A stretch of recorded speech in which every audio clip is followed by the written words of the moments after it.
Hello, viewers and subscribers. Welcome to Blackford's Art of Learning. In today's seventh grade lesson, we will be focusing on comparing and contrasting different stories. This is part 2 of our lesson. Let me go ahead and share my screen.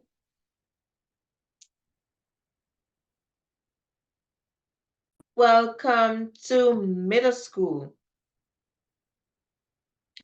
Let us continue with our learning pathway. And our quote for today is, "Success is not final. Failure is not fatal. It is the courage to continue that counts," by Winston Churchill. So, it's the same standard that we focused on in our previous lesson to compare and contrast a fictional portrayal of a time, place, or character and a historical account of the same period as a means of understanding how authors of fiction uses or alters history. So basically, the author is using events that happen in history to create fictional stories. So these fictional stories are actually based on a true story, right? So it is a historical fiction. Okay, so we're going to be comparing a fictional story to a historical story, a story that happened in the past. So let us look at these anchor charts. So historical fiction elements that we will look at are setting, which has to do with the time and place, description, which provides historical information, which is explained by the author, also has conflicts, a character versus character, character versus self, character versus society, character versus nature. So we also look at characters as one fiction element. Some are real, some are fictional. They act, speak, and live as if they were in that time in history. We look at the plot, which is based on real events and mixed with some fictional events. The story has a problem and a resolution. Author's purpose. Authors usually write historical fiction to entertain the reader. They also share some information about a time period that is really interesting to them. So, what is historical fiction? Historical fiction is a made up story created by the author. The setting and many details included in the story are based on real historic events. Characteristics of historical fiction. So the setting is a real location with a set time period. The characters are real. They are real people that could be real or made up. The plot is a mixture of made up events and events that really happen. So, as I said before, it's based on a true story. So, you have events that really happened mixed with those events that did not happen. So, the author added additional events to that story, historical fiction. Why do authors write historical fiction? Authors usually write historical fiction to entertain their reader. They also might be trying to share some information about a time period that is really interesting to them. Examples of historical fiction: Little House on the Prairie by Laura Ingalls Wilder, Number the Stars by Louis Laurie, The Adventure of Huckleberry Finn by Mark Twain, Bud Not Buddy by Christopher Paul Curtis. All right. So let us watch a video about historical fiction.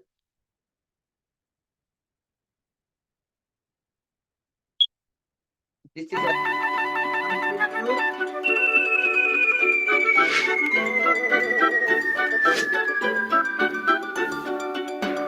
Whoa! Whoa!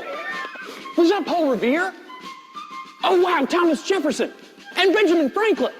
It looks like I've landed in the middle of the revolution and straight into historical fiction. This is great. What is historical fiction? Well, the authorities don't really agree on this one. Some say historical fiction is fiction written during the present about people, places, and events of the past. Others say that historical fiction could also have been written as contemporary fiction during a time that's now considered the past. Either way, historical fiction is about the struggles, conflicts, emotions, and day-to-day life of people who lived before us. You may be wondering, how long ago is history? For all practical purposes, the past is considered history if it occurred at least one generation ago. It's important not to confuse historical fiction with biographies, which allow readers to experience the life of a single individual. It's the Liberty Bell! Sure, you can learn a lot about history from textbooks and other non-fiction sources, but historical fiction gives you more than just the facts and statistics. Readers get personal, first-hand accounts of exciting moments in history. They experience all the sights and sounds of events through the eyes of the author.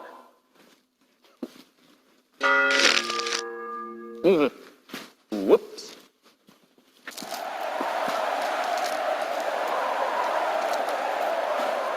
Authors of historical fiction create authentic settings by carefully including details in everyday life.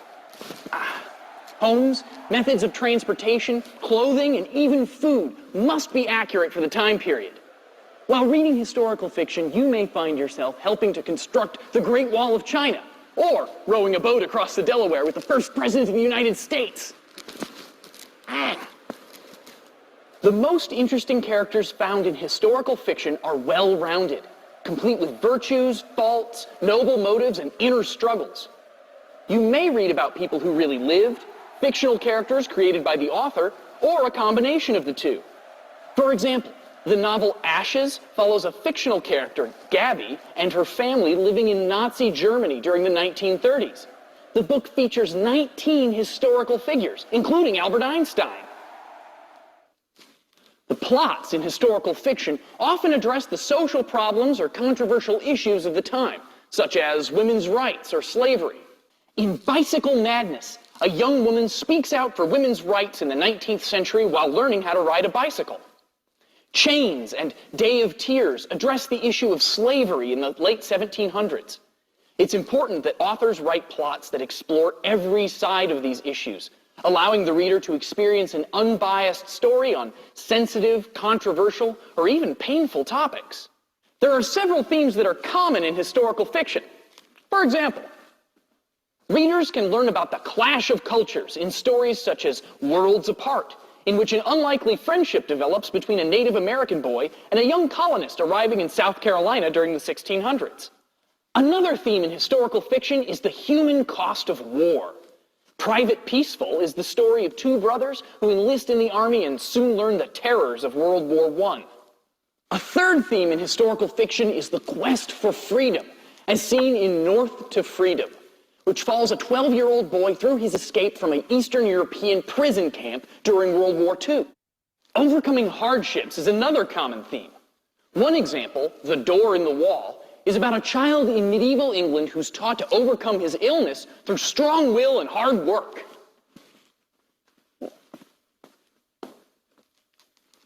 Readers of historical fiction should keep an eye out for anachronisms. That's just another word for inconsistencies that occur when authors misplace details in the wrong time period. Anybody need a pen? Anybody? You, buddy. Wait a minute. That's better. Historical fiction can really make you wonder, how much of this is true? Some stories are so convincing, readers wonder which events actually happened and what characters really existed. Authors often explain what's fact and what's fiction by including an author's note. Make sure to read it so you'll know for sure. Well, it's been a big day in historical fiction. Visit your local library or bookstore and check out the fiction section for more stories from history. Later, fellas!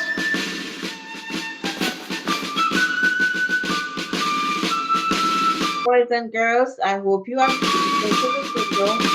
Now you're going to share what you have learned. We're going to pause the video so that you can share out what you have learned. All right, we're going to participate in a Kahoot. So go ahead and click on the picture. And once you click on the picture, you enter the code that generates.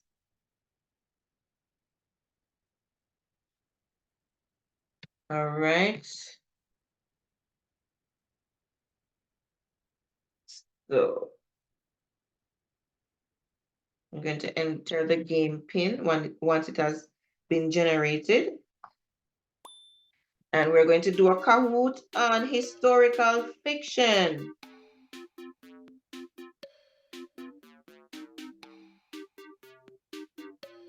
So once everyone has joined, we will start the game.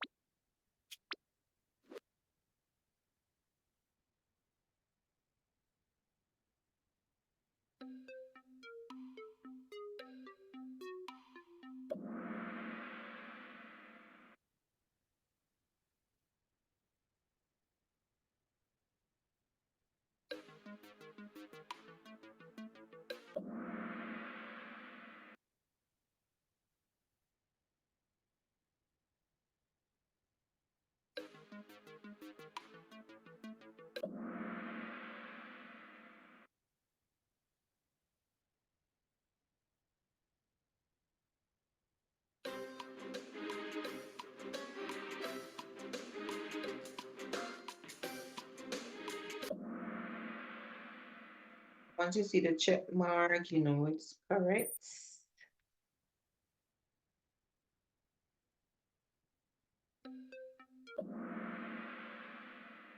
Oh.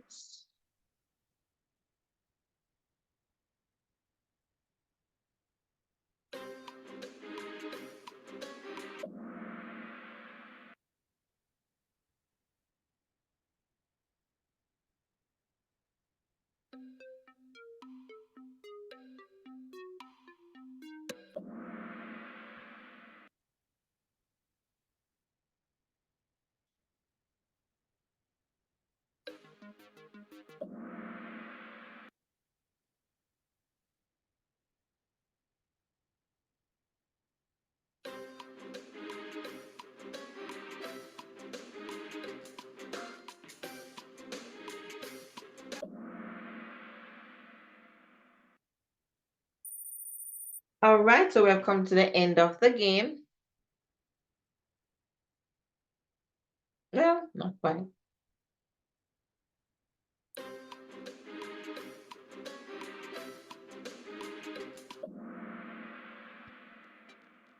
Okay. So we're on the podium, and in first place, we have Sam. Okay, congratulations.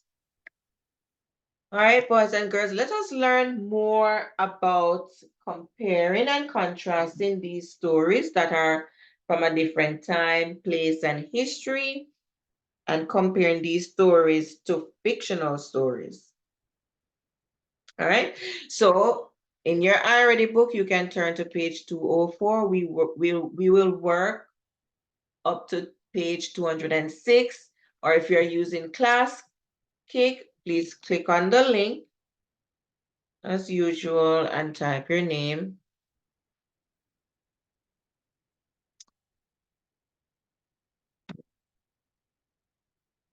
So we're going to do orphan train riders, and we're going to compare that story to the train to somewhere. Okay. All right, so I'm going to select someone to read. I'm going to select someone from the cup of fudge sticks.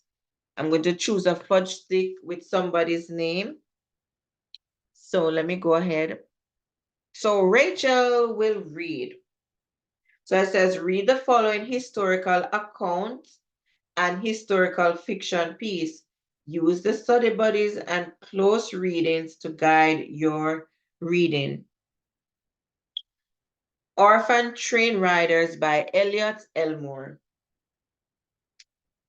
By the mid-1800s, the New York City streets were filled with an estimated 30,000 poor and hungry children. Many were homeless or abandoned, meaning that they were deserted.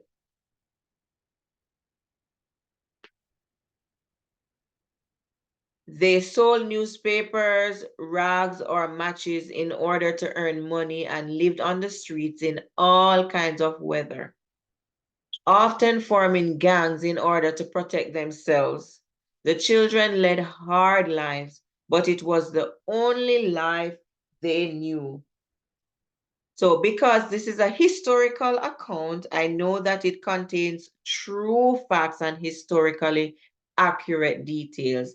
As I read, I'm going to focus on historical events and people that are mentioned in the text. So, this is based on a true story. It will have some true facts and historical details or events. Okay? So for example, this section here, the first part, the mid-1800s, New York City streets were filled with an estimated 30,000 poor and hungry children. All right.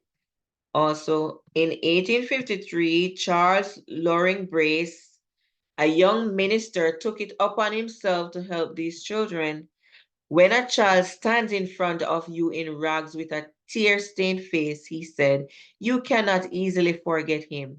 Brace founded the Children's Aid Society, an organization devoted to moving children from the streets of New York City to new homes in rural areas across the country. Okay. So we're going to circle at least 3 details that help identify this passage as a historical account. So we already highlighted one. Since they said circle, let us go ahead and circle.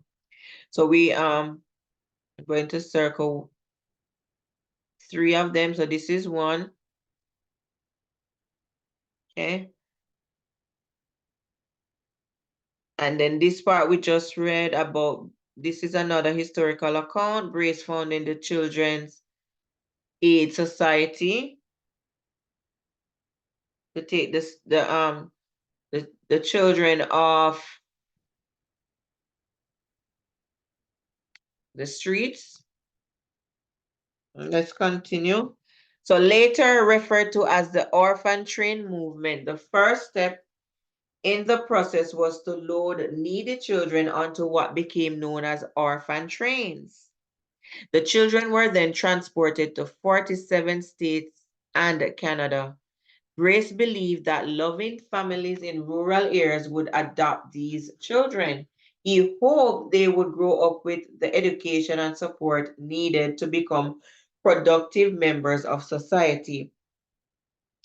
So let's go ahead and highlight on the third historical account. So this was another account that happened in history. So we can circle this one. Okay.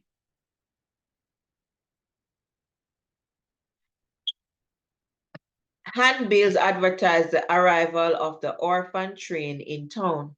The orphans were cleaned up and displayed on stage in front of curious crowds. Potential parents poked and inspected the children like livestock. Siblings were often split apart. Some children ran away and some were abused. Others found supportive people whom they considered family for the rest of their lives. Regardless of the outcome, however, most found the experience and transition to a new life to be difficult at best. So it says underline the most important facts that the author presents about the orphan train movement. Look for details that answer who, what, where, when, and why. So who? The orphans. We're speaking about the orphans, these children who were taken off the roads.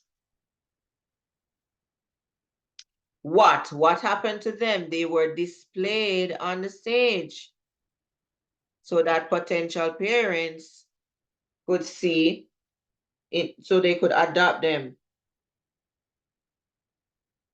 All right. And so some of the children ran away because they were abused, and others. So this is what happened.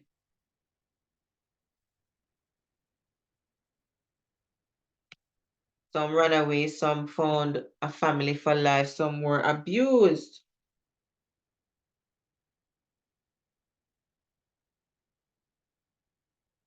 All right. So we can also underline this part. Most of them found the experience to be difficult. The transition was very difficult for them. So yet overall, the program resulted in positive outcomes. Two orphans even grew up to be state governors. The mass relocation of needy children across the country was Brace's best effort to connect them with better lives. The orphan train movement was later considered to be the beginning of the foster care system. So this part is important. The program resulted in positive outcomes, and the orphan train movement was later considered to be the beginning of the foster care system. Okay. All right, let's move on to the next story. The train to somewhere. So as I read, I'll think about how this child's experience is similar to and different from the details described in Orphan Train Riders. So The Train to Somewhere by Lydia Wren. My heart was in my throat as Robbie and I boarded the train in New York City that April day. A member of the Children's Aid Society led us to our seats and advised us, be sure to smile and make a good impression on the people you meet. All right, so right away we see a similarity where they had to board a train in both stories, and they were showcased in front of other people who would like to possibly adopt them. All right. So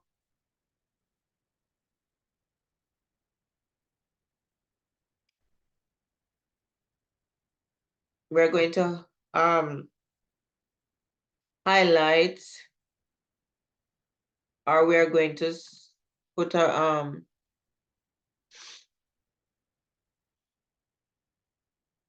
we're going to acknowledge that section right here.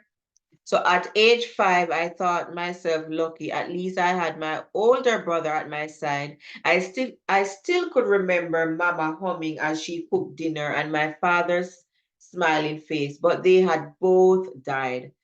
So obviously now they became orphans.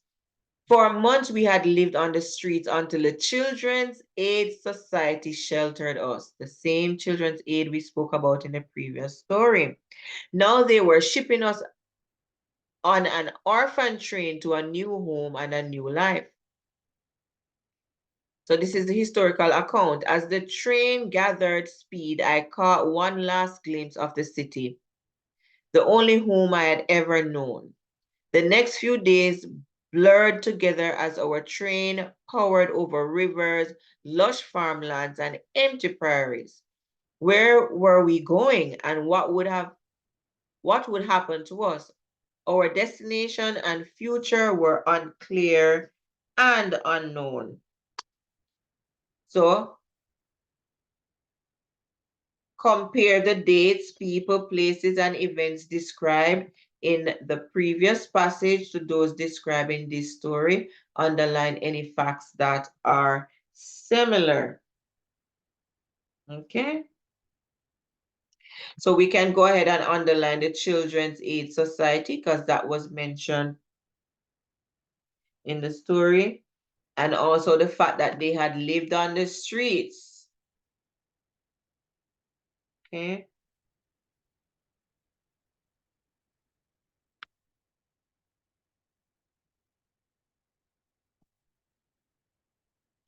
Let's continue. Then one morning we pulled into a small station as our society escorts did their best to smooth out hair and straighten our clothes. Weary and confused, we were led to a large hall and seated on a stage in front of a crowd of strangers. So this also happened in the previous story.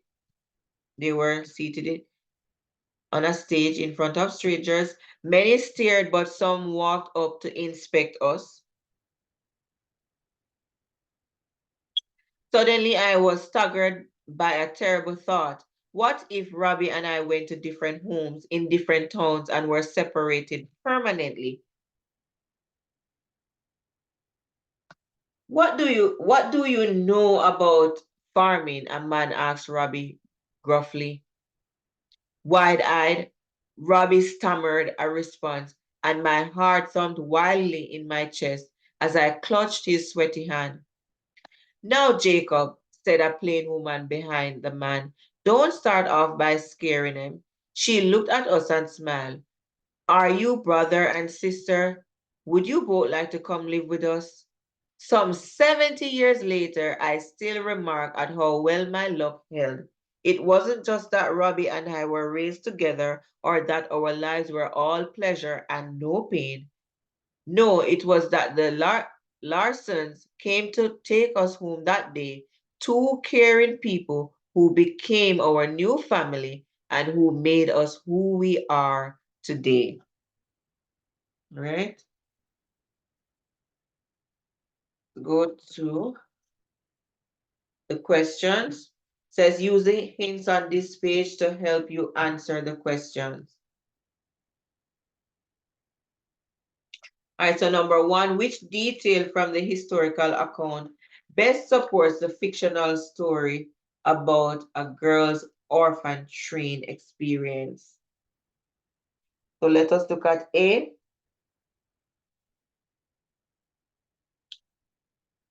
Handbills advertise the arrival of the orphan train in town. Is A correct? So A is incorrect because the story doesn't mention handbills. B, the children were all adopted into caring families in new homes. Is that correct? So choice B is also incorrect because it contradicts the historical account. Remember, not all of the children were adopted.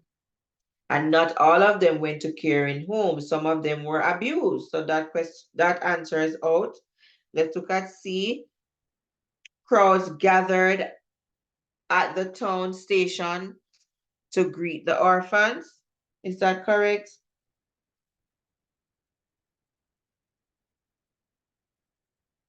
So choice C is also incorrect.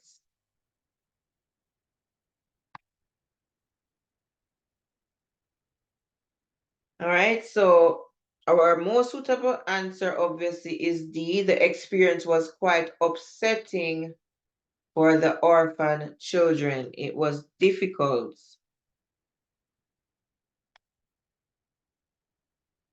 B, which statement best describes how the author of The Train to Somewhere alters or changes historical details to tell her story? So we can go back to the text. If we were using our already book, we would have skipped back to the text and review important points. So how did the author change some of the events in this story? A, the author includes historical facts such as when the Children's Aid Society was formed. Is that one correct?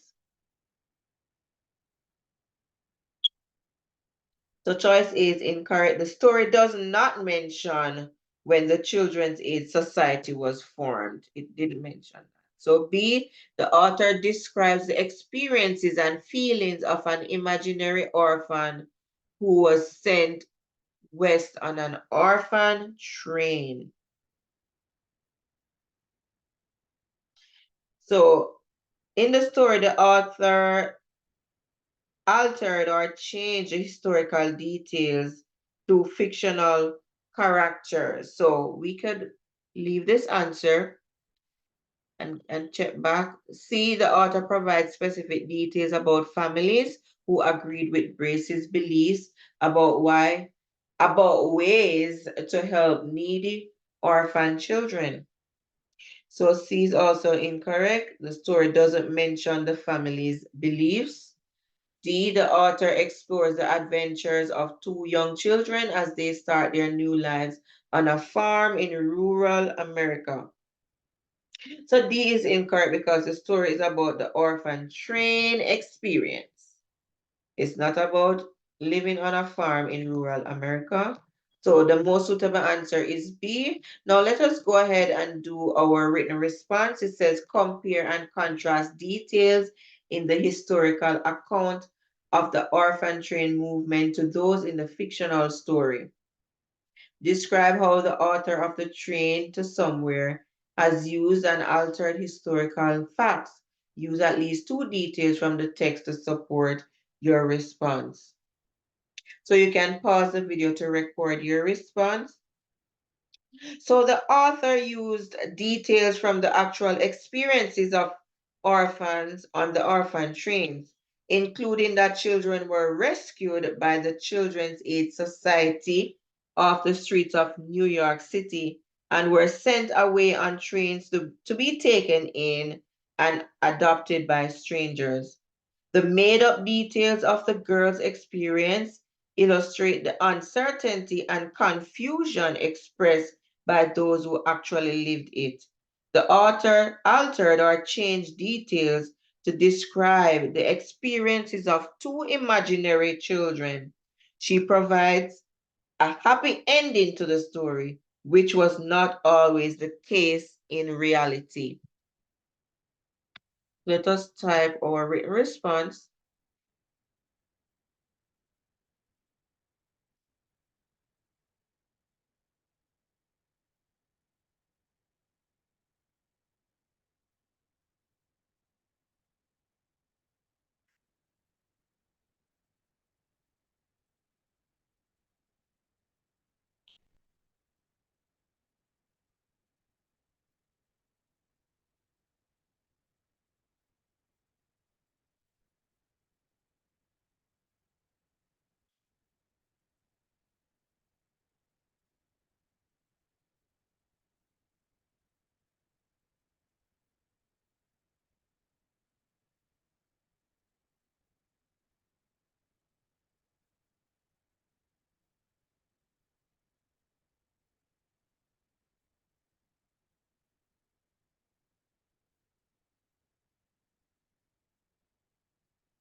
All right, boys and girls, thank you for all your hard work. And now we'll move into our small group activity, and you're going to work on the story and narrow escape. And after that, you're going to do news ELA to work on our social studies activity. Heading to high school, teen who is blind sees opportunities, not obstacles. Okay. And that would be this text right here that I will share with each of you. Will get your copy. We'll also do read works where we'll do the tea ceremony. And remember the rules of the small group. You do not interrupt the teacher while she's teaching. You work quietly at your table group, and you can use the cooperative learning strategy. Okay, boys and girls, remember to do your reflection at the end of your activities. Everyone, please remember to like, share, comment, subscribe, and turn on the post notification bell. Once again, everyone, please remember to like, share, comment, subscribe, and turn on the post notification bell. Thank you all for watching, and please be on the lookout for other videos.